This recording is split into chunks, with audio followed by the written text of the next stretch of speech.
You know, there are times when the law actually does something good, rare as it may be, and today might just turn out to be one of those times. It may even be important enough to look back on in years to come as the day that common sense finally returned to education. Mark my words, the victory won in the High Court by the Michaela Community School and its inspirational head, Katharine Birbalsingh, will mark a change in the way this country is run.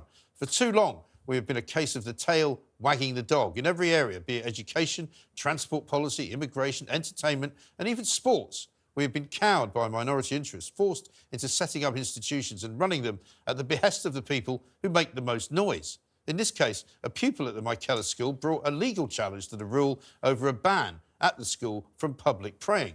Like a majority of the pupils at the school, this particular pupil is a Muslim. And the family who brought the case are sending yet another child to the same school in September.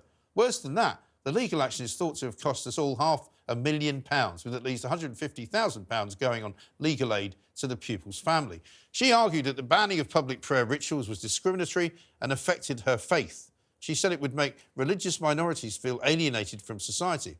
But in an 83-page judgment, Mr. Justice Linden ruled that since she enrolled at the school, she should have known she would be subject to the restrictions on her ability not to manifest her religion. She knew that the school is secular, and her evidence is that her mother wished her to go there because it was known to be strict, said the judge. In other words, if she didn't like the rules, she should have gone to another school. Hallelujah! Common sense wins. And it's really not all that difficult, is it? Katharine Birbalsingh, a champion of education who runs the school so that everyone who attends can make a compromise for the greater good, said, "A school should be free to do what is right for the pupils it serves.